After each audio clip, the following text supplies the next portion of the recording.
March 9th of 2012 was one of the very worst days of my life, and that evening became one of the very best days of my life. I'm sitting at a conference worshiping with 2,500 other ministry leaders, and I'm literally on the back row. And in the response time at the end of the worship and at the end of the singing and the preaching, I heard God say He wanted me and Ashley and our family to start a church. 4 months later, we began to meet as a small group in a small house in a living room in Mounds. We dreamed about what a church could be and how a church would live in the context of serving the city. And we didn't have the language then, but it was, what would a church look like to be beyond their walls?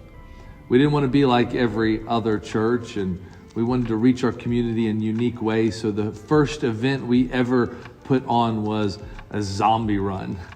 And the day after the zombie run on Sunday evening, we started to meet in this storefront. We'd grown out of a couple of houses into a storefront, and we just began to gather.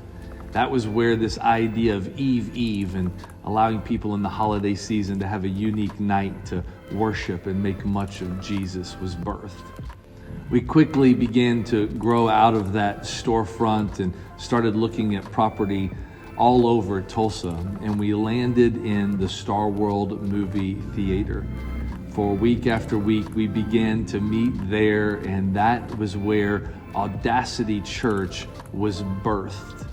It's been 10 years, Audacity Church, and the stories and the miracles that I've had the privilege of hearing and witnessing and being a part of is far greater than anything I would have ever asked or imagined.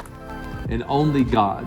We'd written this dream about having a facility and being debt-free in it. And in 2016, we were blessed with this amazing facility in Midtown. I remember writing in my journal when I knew we were moving, I wrote down downtown, Midtown, and TU. And just like the Father, He exceeded our expectations with this campus. And for over a year in 2018, we just started to invest and change and make this space what we wanted it to be for Audacity Church.